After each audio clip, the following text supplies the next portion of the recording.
नमस्कार मंडळी. मराठी चित्रपटसृष्टीतील प्रसिद्ध दिग्दर्शक निर्माते म्हणून रवी जाधव यांना ओळखले जाते. आजवर त्यांनी अनेक सुपरहिट चित्रपटांची निर्मिती केली आहे. टाइमपास हा त्यांचा सर्वात जास्त गाजलेला चित्रपट होता. त्यानंतर त्यांचं आयुष्य एकदम सुसाट पळू लागलं.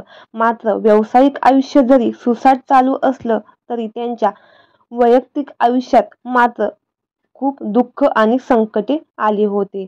तर जाणून घेऊ काय आहे संपूर्ण माहिती. रवी जाधव वरवर जरी हसतमुख वाटत असले तरी मध्यंतरी त्यांनी खूप मोठ्या दुःखांचा सामना केला होता. रवी जाधव यांच्या आई शुभांगी जाधव यांचं अल्पशा आजाराने दुःखद निधन झालं होतं. त्यामुळे रवी जाधव पूर्णतः कोसळले होते. कारण वर्षभरापूर्वीच त्यांचे वडील हरिश्चंद्र जाधव यांचं देखील निधन झालं होतं. त्यामुळे रवी जाधव पूर्णतः ढासळले होते. आईबाबांचे छत्र हरपल्यामुळे रवी जाधव पुरते तुटले होते.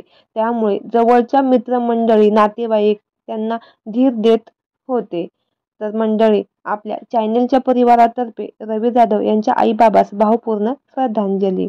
रवी जाधव यांच्या कामाबद्दल बोलायचं झालं तर त्यांनी टाइमपास 2, न्यूड, बालक पालक, नटरंग यासारखे सिनेमे बनवले आहेत. तसेच काहीच महिन्यापूर्वी रिलीज झालेली त्यांची ताली ही सिरीज सुद्धा खूपच गाजली आहे.